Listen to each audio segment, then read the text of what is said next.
Hoje nós vamos falar sobre um tema, o título da mensagem é Um Tesouro em Vasos de Barro. Em vasos de barro. E eu queria que você abrisse tua Bíblia na segunda carta de Paulo aos Coríntios, capítulo 4. Nós vamos ler alguns versículos.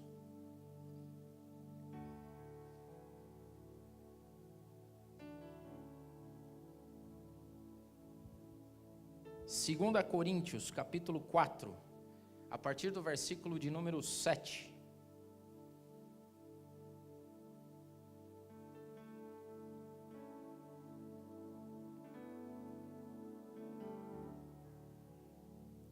Diz assim: Temos, porém, este tesouro em vasos de barro, para que a excelência do poder seja de Deus, e não da nossa parte.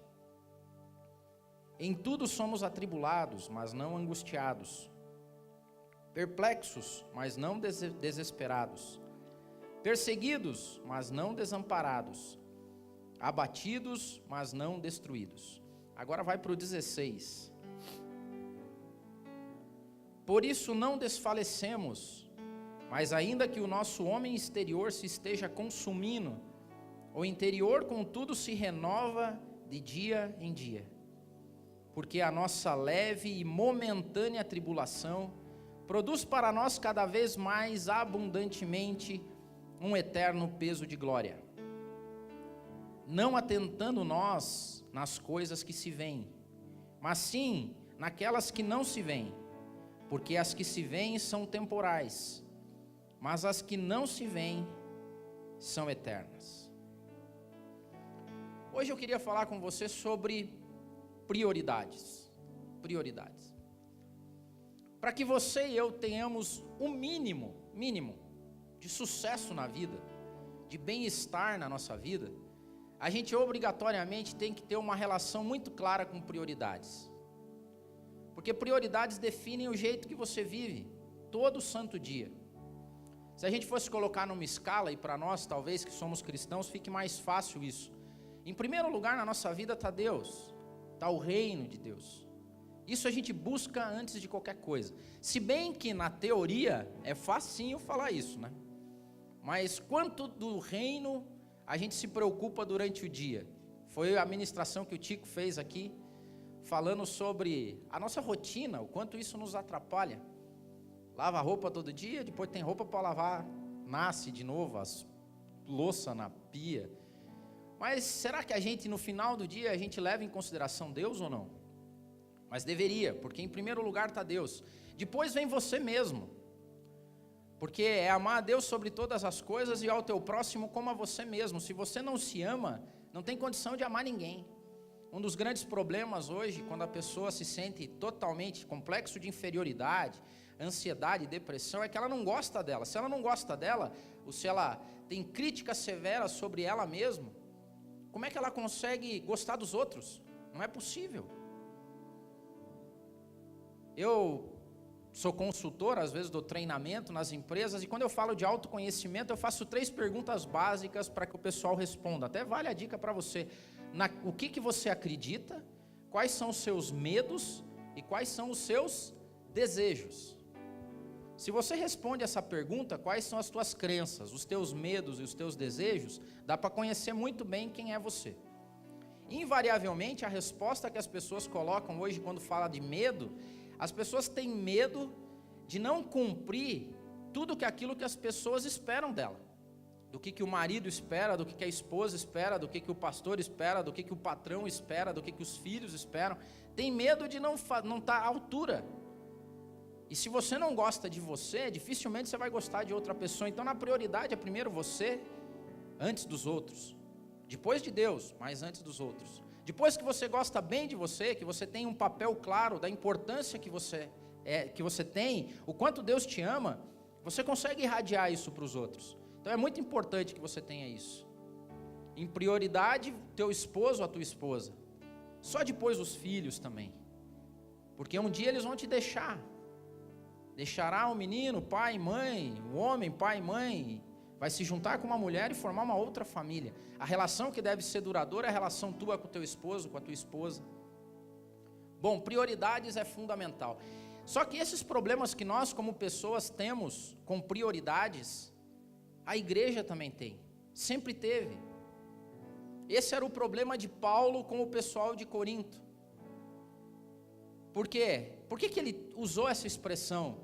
Mas nós temos um tesouro guardado em vasos de barro. O que é mais importante na ordem do dia? Qual que é a lógica de prioridade? A igreja é mais importante que o evangelho ou o evangelho é mais importante que a igreja? Já fez essa pergunta?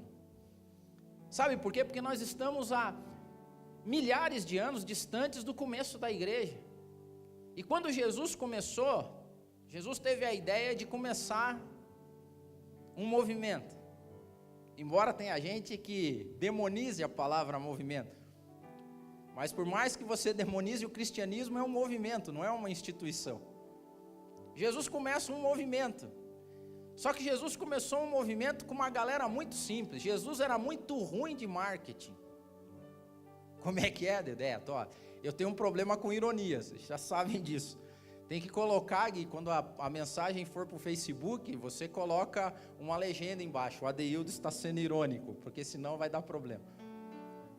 Porque você já pensou, ao invés de Jesus ficar curando mendigo, curando coxo, já pensou se ele fosse até Herodes? E diz os historiadores que Herodes era meio gordinho.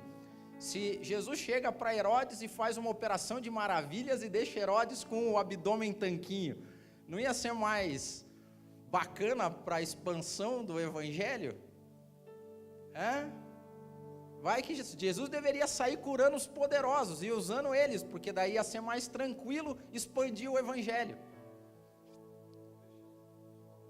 Não é? Ou deixasse todos os pobres ricos. Ou então, se Jesus fosse direto para Pilatos e convertesse Pilatos, ia ser mais fácil. Não ia ter problema, não ia ter barreira. Só que Jesus resolve começar de um jeito diferente. Jesus começa usando gente simples, uns caras meio pescador, publicano, a mulherada que ficava ali em roda daquele pessoal, mulheres simples. Essa era a galera que Jesus usava. Jesus começa esse processo assim. Só que as coisas foram, Jesus morre, Jesus ressuscita, Jesus é assunto aos céus, e fica a galera para dar continuidade ao que ele tinha feito. Paulo sai fazendo o que deveria fazer, apóstolo, pregar o evangelho, e começa então a igreja. É mais ou menos, começa uma... Começamos, reunimos aí, vamos fazer uma igreja, aí tem agora o evangelho. E daí começa um negócio chamado clero. Clero é a galera que começa as igrejas. Esse pessoal tem que ter cuidado com eles, tá? Tenha cuidado com esses caras que resolvem começar a igreja. De novo, Gui, o Adeildo está sendo irônico. Por quê? Porque é uma tentação muito grande, depois que você começa a igreja, você começar a ter uma glamorização disso. Entenda que a igreja é um vaso de barro, assim como eu, como você. Qual que é a grande riqueza da igreja? O evangelho. O tesouro não é o vaso, o tesouro é o que está dentro do vaso. E a lógica é que o tesouro dá valor ao vaso, mas o vaso não dá valor nenhum ao tesouro, certo? Imagine que você descobre um tesouro dentro do vaso, e o buraquinho do vaso, a boca do vaso é pequena. O que você faz para pegar o tesouro? Quebra o vaso, amigão, eu não tenho nem dúvida. Ou você nunca, agora a galera não tem isso, mas tem uma época que a gente tinha porquinho. Você guardava moedas num porquinho. Tem uns bonitos de louça, cerâmica, você vai juntando moedinha lá. Aí chega no final do período, o porquinho pesado, porquinho gordinho, pesado, cheio de moeda dentro. Você vai tirar moeda por moeda, não? Você vai dar-lhe uma martelada no porquinho, cai aquele tesouro todo dentro. O que nós temos que ter o cuidado absurdo é porque nós estamos começando um vaso, está pequenininho, tem 6 meses o nosso vasinho, mas esse vaso, ele é de barro, O tesouro dele é o que está dentro do vaso. A lógica é mais ou menos assim. O evangelho subsiste sem igreja. Nos países países fechados, existia um tempo atrás um pessoal chamado contrabandistas de Deus. O que eles faziam? Eles entravam com bíblias dentro de países que estavam fechados, que eram avesso, até hoje tem. Esses dias eu estava lendo uma reportagem de missionários que fazem voos cegos em cima de países fechados e lançam páginas da Bíblia, jogam do avião páginas da Bíblia, pedaços da Bíblia, vão pulverizando, é quase como uma plantação, né? Estamos semeando. O evangelho, o evangelho subsiste sem a igreja. Agora tire o evangelho da igreja. Pronto, a igreja não tem razão de existência, é um vaso como qualquer outro, que pode ter qualquer outra coisa dentro. Então nunca podemos perder de vista que o grande tesouro das nossas vidas é o evangelho de Jesus Cristo. A igreja surge a partir do Pentecoste, a partir de uma pregação, a partir de Pedro, a gente começa uma igreja sólida. Só que a cruz existe antes da fundação do mundo. O evangelho de Jesus Cristo e a cruz do Calvário existe muito antes de que a igreja surja. O importante, o tesouro, é o que tem dentro dela. O tesouro dá valor ao vaso, o vaso não dá valor nenhum ao tesouro. E é até por isso, como Jesus fala através de Paulo, para que ninguém se gloriasse. Podia ter escolhido um vasinho melhor, certo? Um vasinho cheio de pompa e circunstância. Podia ser um vaso da dinastia Ming, que vale milhões de dólares para guardar esse tesouro. Mas não. Tesouros guardados em vasos de barro, para que a glória seja do tesouro. A igreja vai evoluindo e a gente começa, sem perceber, a dar mais valor ao vaso do que ao tesouro. A gente começa a enfeitar o vaso. O vaso começa a ficar grande, pomposo, maravilhoso. O vaso começa a ter carpetes, ar-condicionado, começa a ter avião, começa a ter helicóptero, começa a ter canal de TV, começa a ficar um vasão bonito, a ponto de as pessoas terem problemas de quebrar esse vaso, porque eu não posso quebrar o vaso, porque o vaso é muito importante, é muito grande, tomou uma proporção absurda. Não, mas tem um tesouro aí dentro, que as pessoas precisam acessar esse tesouro. Não, mas daí tem que ir com calma, vai com calma para chegar no tesouro, para não quebrar o vaso. Será que nós não nos portamos assim ou não? Será que nós, como igreja, a gente não dá importância demais e demasiada para o MAP? E esquece do que o MAP é um vaso de barro? Que eu e você somos vasos de barro? E que o valor não está no MAP nem em mim e você. O valor está naquilo que a gente carrega dentro de nós, aquilo que está dentro. E o quão fácil a gente deixa o acesso para que as pessoas cheguem ao que está dentro de mim, de você e dentro do MAP. Se nós não nos cuidarmos, a gente vai começar a ter problemas com isso.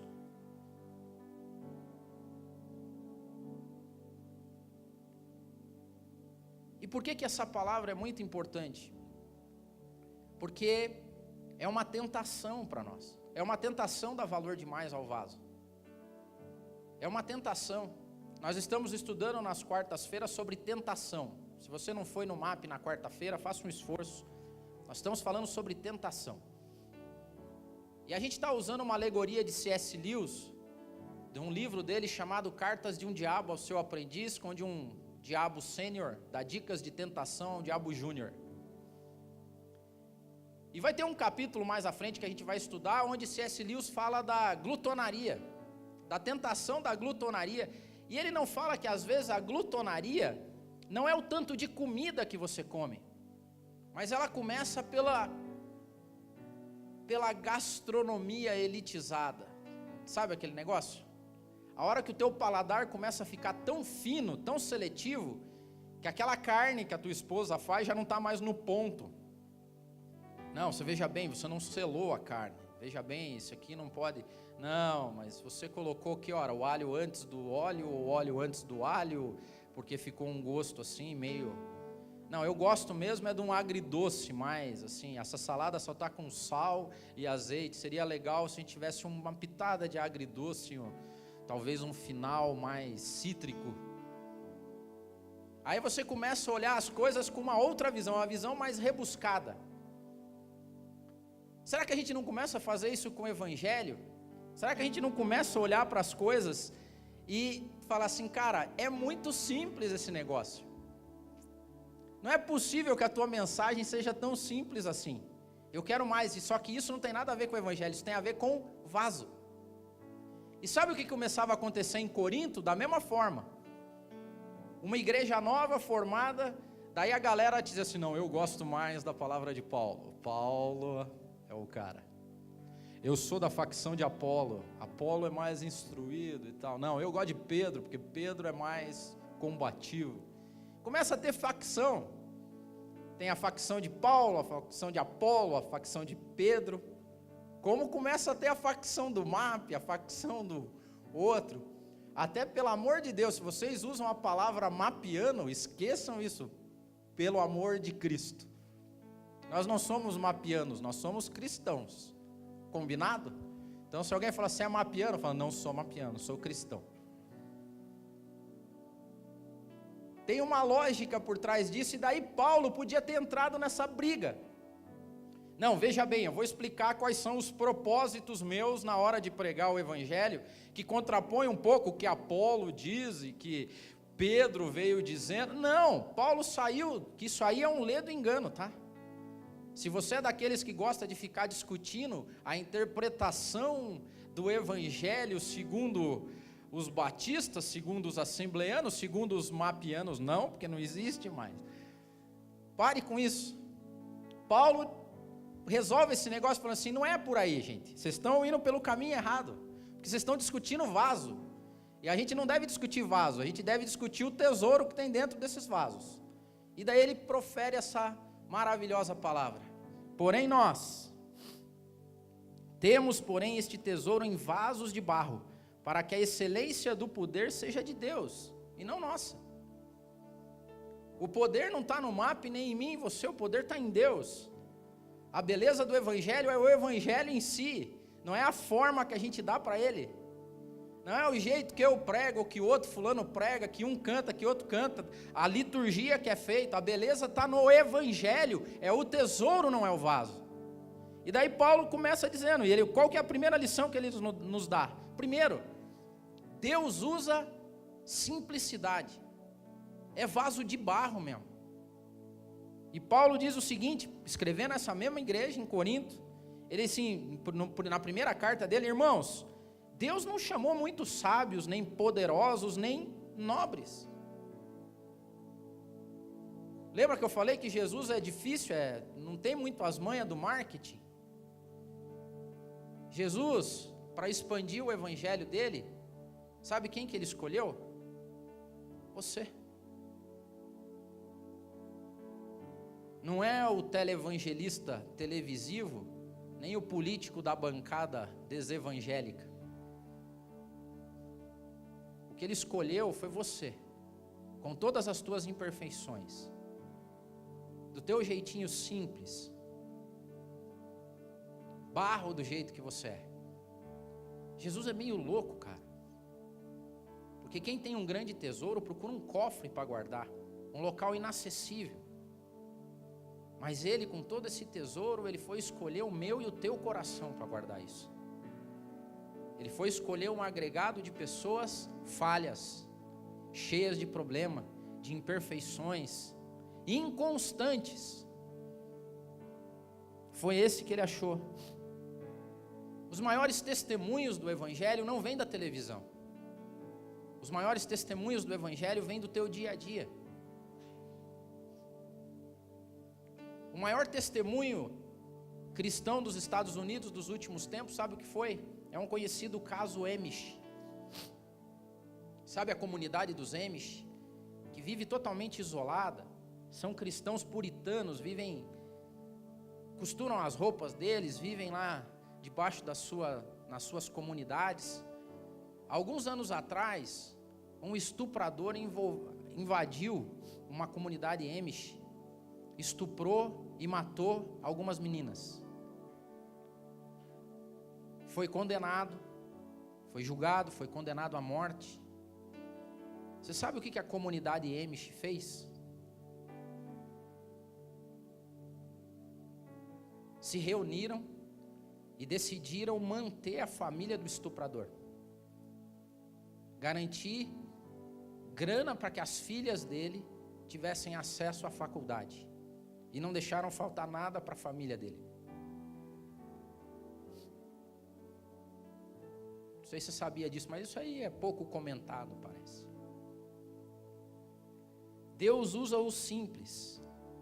Paulo, escrevendo para esse pessoal de Corinto, ele fala assim: ó, vocês estão se preocupando com o vaso, galera. Está errado, não é o vaso que é o importante.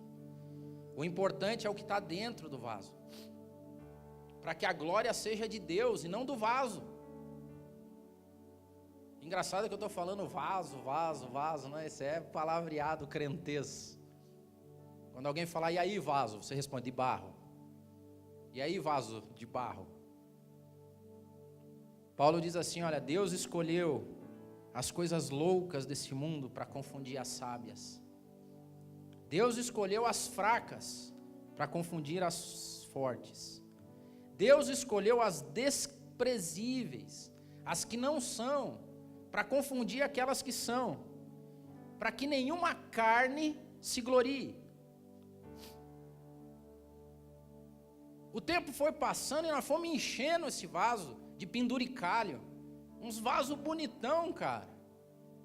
Só que chega uma hora que a gente deixa de falar do verdadeiro evangelho e começa a falar de vaso. É um tal de vaso, dizendo do outro vaso, e o vaso que é um vasão, vasinho, vazão. Vaso serve para ser quebrado. Para quê? Porque uma vez que eu quebro o vaso, outras pessoas têm acesso ao que está dentro do vaso.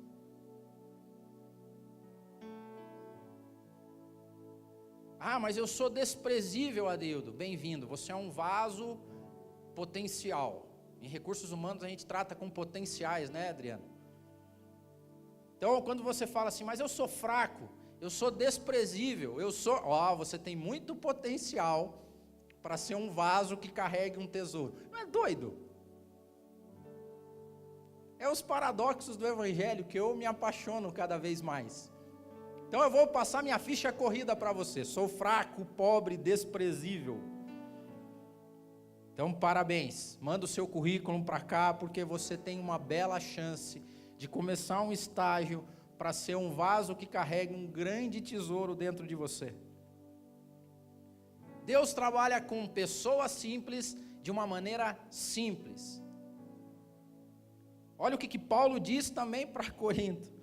Irmãos, quando eu fui ter com vocês, anunciando-vos o testemunho de Deus, eu não fui com sublimidade de palavras ou de sabedoria, porque nada me propus a saber entre vós, senão a Jesus Cristo e este crucificado. E eu estive com vocês em fraqueza, e em temor, e em grande tremor. E a minha palavra, e a minha pregação, olha só que doideira, não consistiram em palavras persuasivas de sabedoria humana, mas em demonstração do Espírito e do poder de Deus, para que a vossa fé não se apoiasse em sabedoria de homens, mas no poder de Deus. Paulo devia ser um cara do povo. Não é aquele cara que sobe a tribuna do vaso, daquela igreja vaso, Power Ranger. Olá, queridos irmãos, é um prazer estar com vocês aqui esta noite. Gostaria que os amados abrissem vossas Bíblias. Na segunda carta de Paulo aos Coríntios. Antes vamos ver esse texto no original, para que a teologia seja bem aplicada e que não fujamos da homilética, da hermenêutica. Isso é vaso. E é uns vaso mesmo. Sabe qual que é a melhor forma de pregação do evangelho que se tem? Pergunte para uma pessoa se ela lembra mais de pregação Ou se ela lembra mais daquele dia que o filho dela estava doente, você emprestou o carro para ele ir no médico? Pergunta se ela lembra mais o significado do hebraico, da passagem de Deuteronômio, ou se ela lembra mais daquela vez que você esticou a mão para ela, quando ela precisava, quando ela estava com vergonha de pedir dinheiro emprestado, porque pensa numa coisa difícil, é pedir dinheiro emprestado.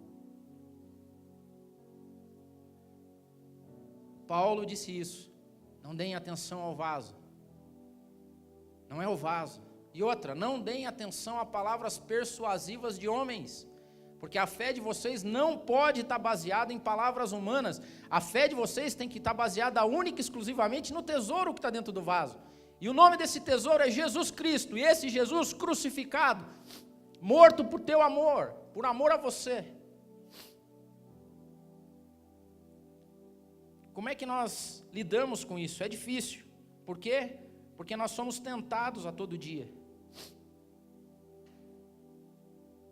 Eu e você somos tentados a dar mais valor a nós mesmos. E você sabe qual que é a maior tentação que a gente pode ter nessa vida?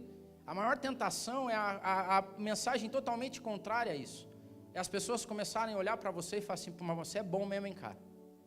Pensa num cara bom. Ô, nego maravilhoso.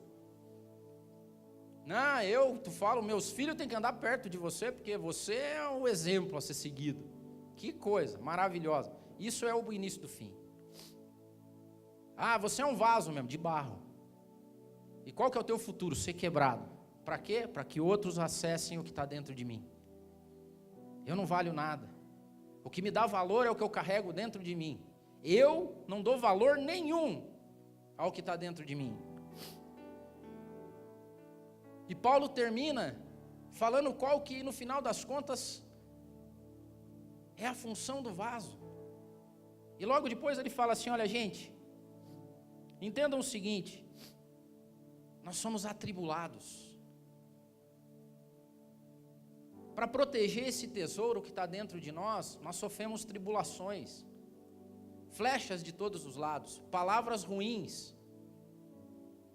O verdadeiro evangelho dá problema na vida das pessoas, causa um impacto.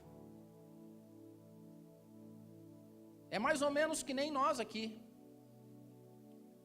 Nós somos uma igreja de visualizações, mas não de likes. Tem muita gente que visualiza, mas muito pouco curte. E eu acredito que vai continuar assim um bom tempo. Por quê? Porque a palavra de Deus, o evangelho, não dá like, meu.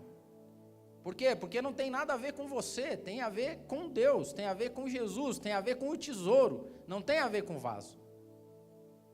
Só que ele fala assim, nós somos atribulados sim, mas nós não somos angustiados. Quer saber se uma pessoa é efetivamente um vaso de potencial nas mãos de Deus? Ele passa por tribulação, mas ele não carrega angústia dentro dele. Ele não tem problema nenhum com a tribulação, sofre, chora, passa por dificuldade. Mas é mais ou menos Hebreus 11. Deus não procura homens dignos, Deus procura homens e mulheres dos quais esse mundo não é digno. São aqueles que sofrem perseguição, mas quando voltam para casa não voltam angustiados, depois de uma surra, voltam dando glória a Deus, porque tiveram a honra de padecer em nome de Cristo. Esses são os vasos que Deus procura, vasos a ponto de se entregar pelo tesouro que tem dentro deles. E não para se encher de ornamento, de pompa e circunstâncias. Somos vasos de barro. Vasos ficam perplexos. E nós vivemos uma época de perplexidade, não sei vocês, mas eu vivo perplexo.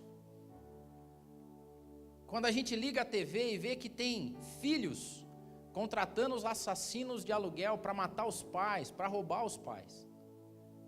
Quando a gente vê que tem gente que ao invés de ir até um orfanato, fazer uma visita, levar uma comida, dar um abraço, ele tem coragem de passar do lado de um morador de rua e ao invés de estender a mão com um pacote de bolacha, ele prefere jogar álcool e tocar fogo.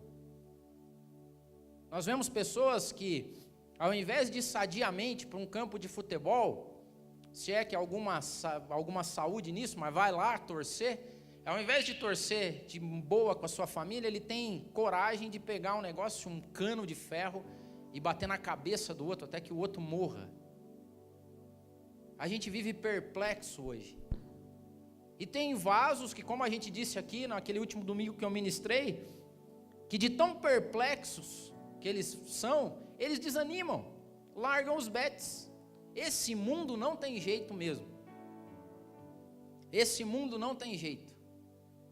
Mas os verdadeiros vasos de barro são aqueles que são dispostos a apanhar, a sofrer, a se entregar. Tem um hino da harpa cristã, se não me engano é o hino 33, Com Tua Mão, que foi escrito por Fanny Crosby. E se não me engano, uma das estrofes do hino diz assim: com tua mão segura bem a minha, porque eu não consigo dar um único passo sem o Senhor. Fanny Crosby foi uma menina criada num orfanato. Quando ela tinha uma certa idade, ela começou desenvolver uma doença degenerativa nos olhos. E a visão dela foi se perdendo aos poucos. Lá pelas tantas, se Fanny Crosby, quando era criança, tivesse acesso a um bom médico, ela não precisaria ter ficado cega. Tinha cura para os olhos dela. Só que naquela época ela vivia num orfanato. Não tinha condição financeira. E ela cresceu cega. E cega, ela compôs muitos hinos. Ela escreveu várias peças. Ela fundou orfanatos. Ela criou hospitais. E depois que ela já era crescida, famosa, alguns médicos chegaram para ela e falaram assim: olha, Fanny, a tua cegueira é reversível. Se você quiser, nós podemos te operar e fazer com que a tua visão volte. Sabe o que ela disse? Não quero. Não quero porque talvez se eu voltar a enxergar, a minha visão faça eu me distrair do que verdadeiramente importa.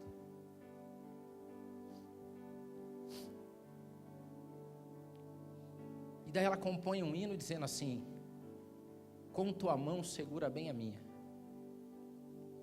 porque eu não consigo dar um único passo sem o Senhor, meu Salvador.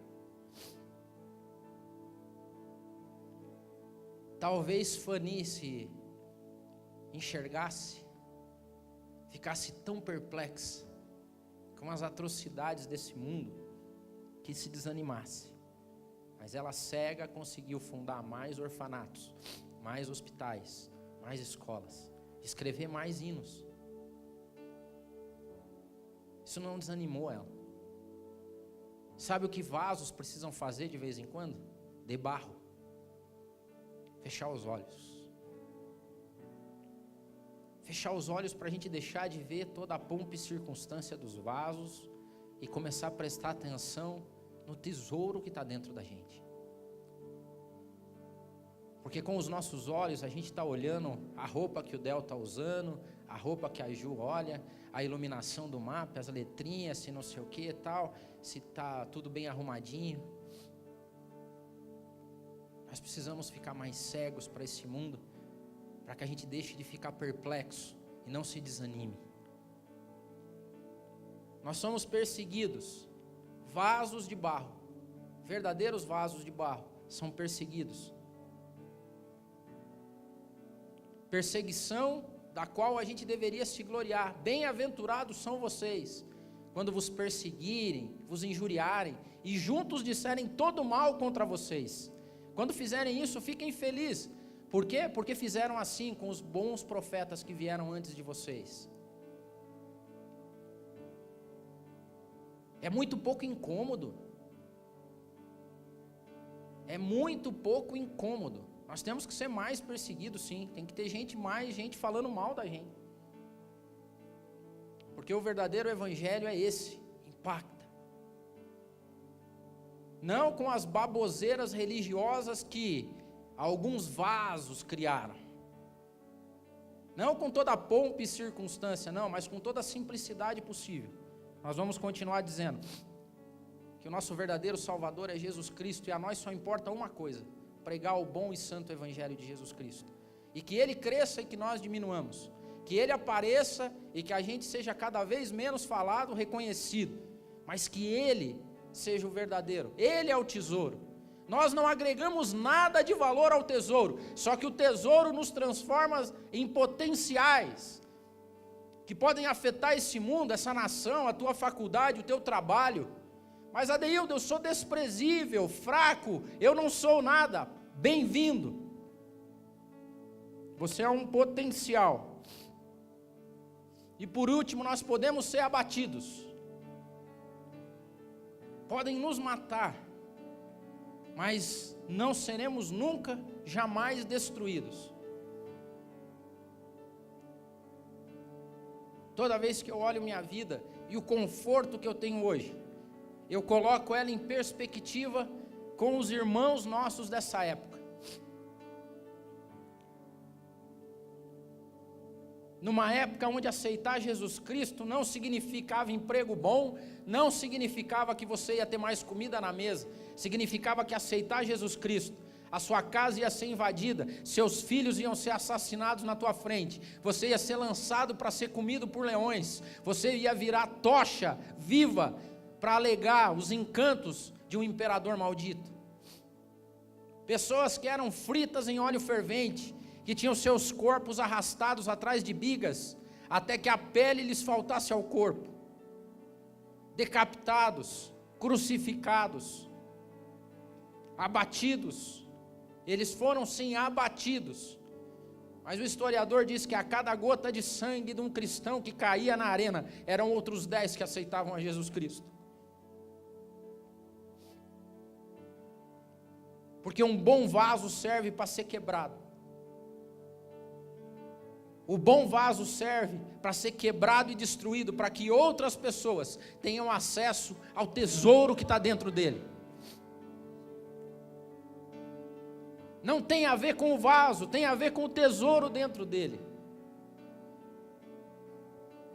É isso que nós precisamos entender. Nós não somos mapianos, nós somos cristãos.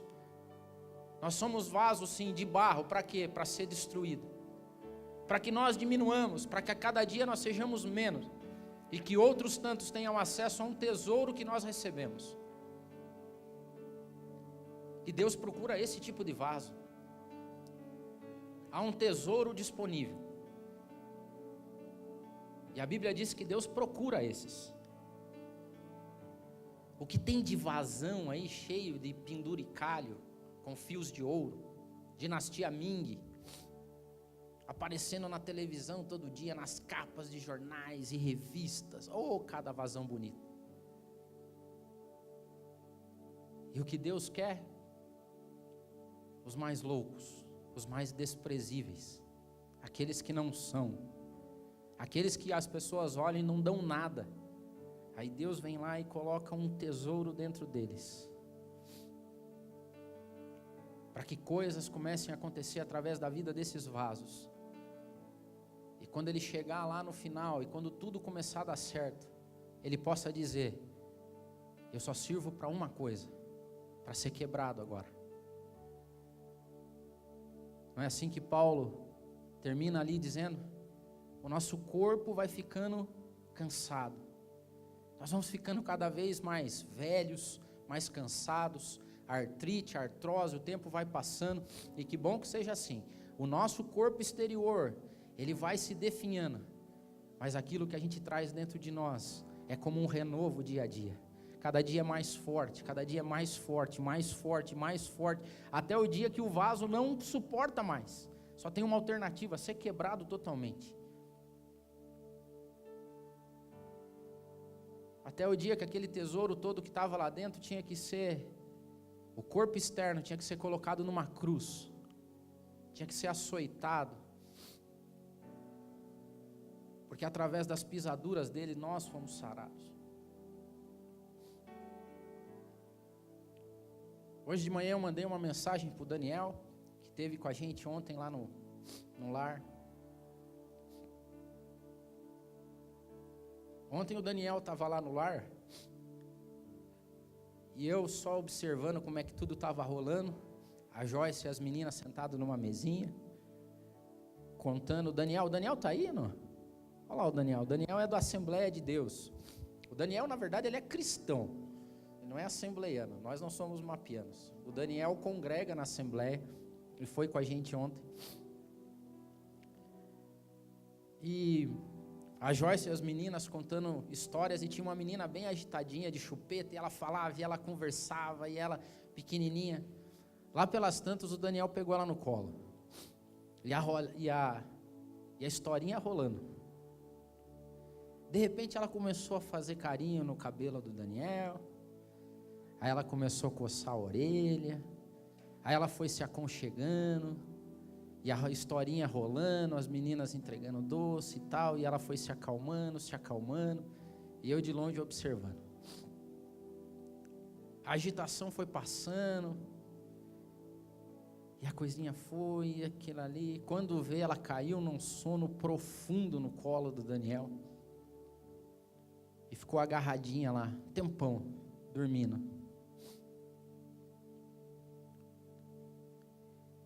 E eu mandei uma mensagem para o Daniel hoje de manhã, porque eu estava pensando no efeito disso no mundo espiritual.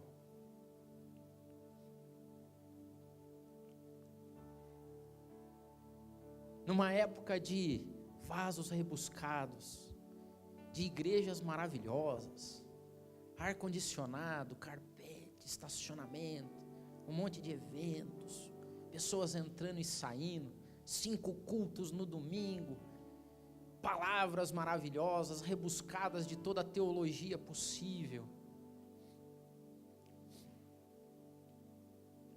E de repente você vê um colo. Uma criança, num orfanato, tirada pelo conselho tutelar ou pela vara de infância, que perdeu o carinho dos pais e a atenção, foi colocada e exposta ao risco. E ali o Espírito Santo falava comigo, falava assim: esse é o tesouro.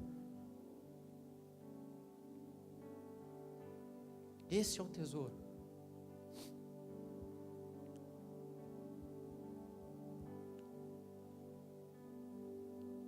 E ontem eu voltava para casa e dizia assim: Senhor,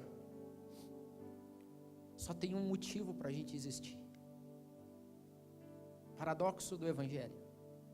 Só tem um motivo para que eu e você existam: para que a gente morra. Porque só quando a gente morrer totalmente, se quebrar totalmente, é que as outras pessoas vão poder acessar o que tem de maior na nossa vida. O tesouro que a gente carrega dentro da gente.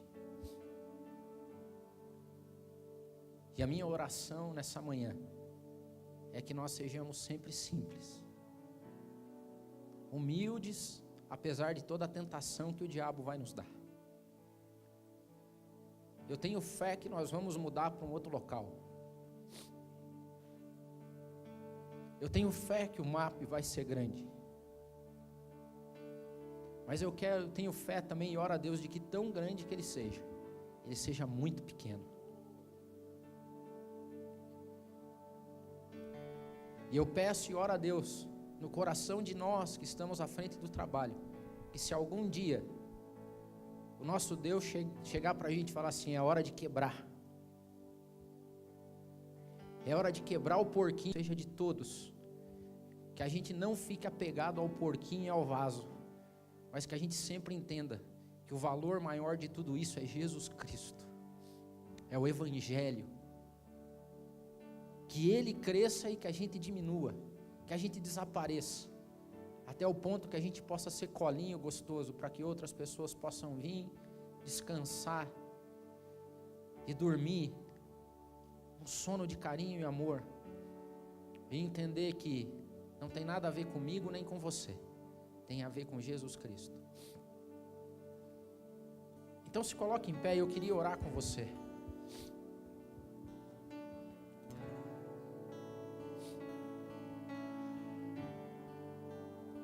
Vamos fazer um louvor?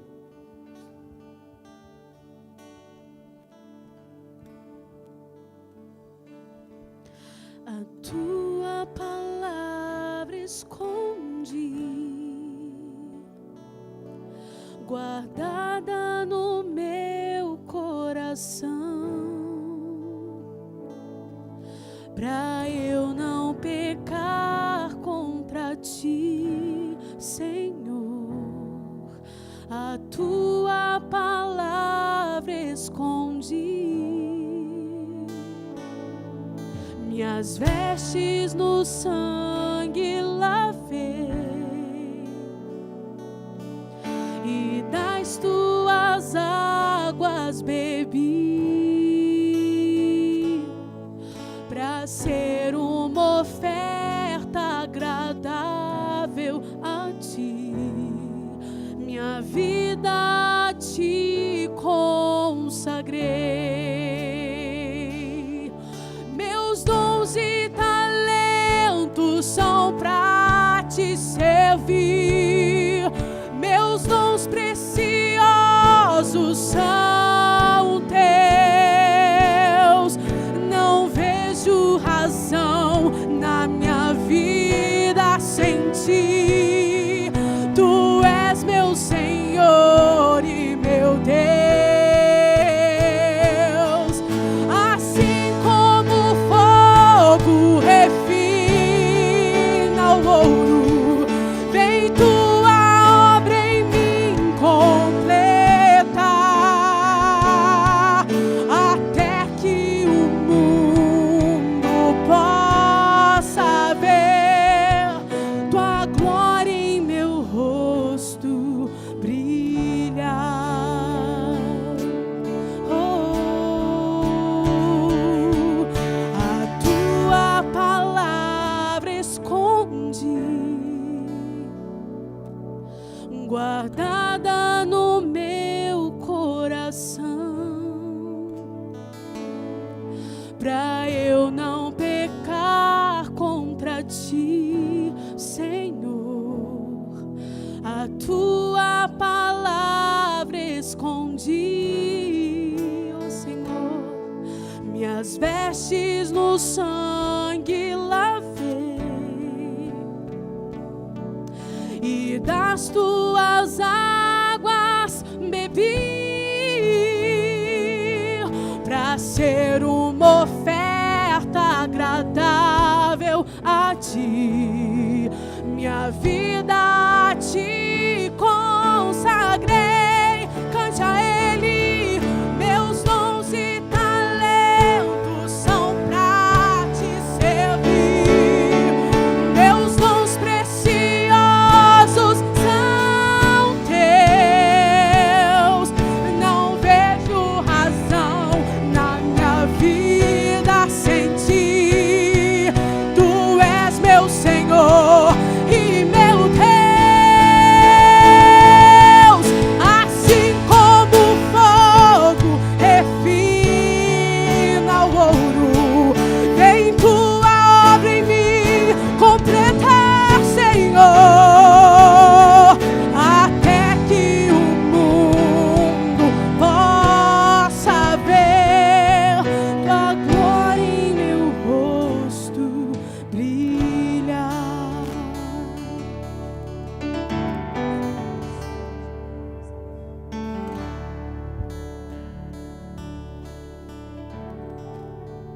Vamos orar nesse sentido.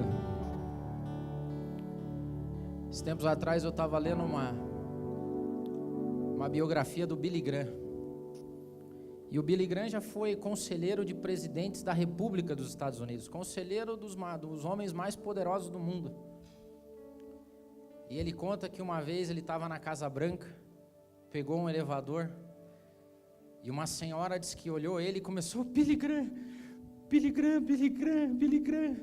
E disse que já estava tirando um livro, um papel para um autógrafo e tal. Falou assim: não, eu preciso, você é um grande homem. E disse que ele falou assim: eu não sou um grande homem, minha senhora, eu só sou o portador de uma grande palavra. Deus me escolheu porque eu sou fraco, desprezível, não sou. Então, por favor, não diga que eu sou um grande homem. Eu só carrego dentro de mim uma grande palavra. Que esse seja o nosso coração, meus irmãos. Que os nossos desejos de grandeza e notoriedade sejam todos eles linkados ao tesouro que a gente tem dentro de nós. Se você começar a dar muita importância para você, mais prioridades. Se você começa a dar mais atenção a você do que a Cristo e ao Evangelho, no dia que Ele precisar que você seja quebrado para que outros tenham acesso ao que está dentro de você, você não vai querer, porque você vai se achar muito grande, muito maravilhoso, muito essencial para o Evangelho. Então hoje é uma oração de humildade, uma oração de resistência à tentação, uma oração para que a gente seja cada dia mais barro. Então quando chegarem para a gente falar, você é um vaso, você te responde, de barro, bem feinho, bem desprezível, bem mal feitinho, mas eu carrego dentro de mim um tesouro maior do que o universo inteiro. Senhor Deus amado, eu te louvo, ó Pai, eu te louvo porque não há privilégio maior do que ser assim como nós somos, fracos, falhos, desprezíveis pecadores, mas mesmo assim sermos escolhidos para carregar o que há de mais valioso no universo, o teu santo evangelho e o Senhor mesmo, Espírito Santo, que habita os nossos corações. Quebra em nós todo o senso de grandeza, todo o orgulho e toda a vaidade de achar que nós somos alguma coisa a mais do que simples vasos de barro, Pai. Vasos de barro que se colocam diante da Tua presença, dizendo que nós somos, nos colocamos, ó Pai, para sermos quebrados. E quantas vezes for preciso que a gente se quebre, para que outros tenham acesso ao que há dentro de nós, assim nós fazemos nessa manhã. Nós nos colocamos diante de Ti, certos, ó Pai, que não há privilégio maior do que ser usado por Ti. Nada nesse mundo tem maior valor do que ser contado entre aqueles que foram achados pelo Senhor, adoradores de verdade, que chegam ao ponto de entregar tudo que têm, tudo que são, e entregar para a honra e glória do Teu nome, Pai amado. Nos mantém simples, ó Pai. Não nos deixa a gente ficar rebuscado demais, não deixa a gente ficar formal demais, que a gente seja efetivamente o colo que esse mundo precisa, aquele colo que manda longe toda ansiedade, toda angústia, e que vai passando e vai vir na calmaria do Teu Espírito Santo, até que a gente possa dormir, ó Pai, encostar no Teu peito e saber que o que está dentro de nós é maior do que nós mesmos. Eu te peço que o MAP seja esse lugar acolhedor, ó Pai amado, que todo mundo que nos visitar, que passar em algum momento por aqui, sinta a Tua presença de uma maneira toda especial, ó Deus. Não nos deixe que o orgulho nos alcance, não deixe que a vaidade nos faça colocar penduricalhos nos nossos vasos, a ponto da gente ser tão bonito, tão maravilhoso, tão desejável, que ofusque o Teu brilho, Senhor amado, porque é para o Senhor, antes de nós existirmos, o Senhor já sofria na cruz do Calvário. Antes que a gente se achasse alguma coisa, o Senhor já se entregava pelas nossas vidas. O Senhor já abdicava da sua glória para morrer em nosso favor. Nós vamos passar, nós vamos morrer, outros virão, como outros tantos foram, vieram e acabaram. Nós somos pó, mas o verdadeiro tesouro é o Senhor. E nos dá cada dia mais o privilégio de sermos detentores desse tesouro que carregamos em vasos de barro. Nos abençoe, que essa semana seja uma semana de quebrantamento, que essa semana seja uma semana onde as pessoas sintam e vejam em nós aquilo que a gente traz dentro de nós, ó Pai, aquilo que nos transformou, aquilo que nos fez diferente, e que tudo seja para a honra e glória do Teu nome, Senhor. Amém, aleluia. Audio Jungle.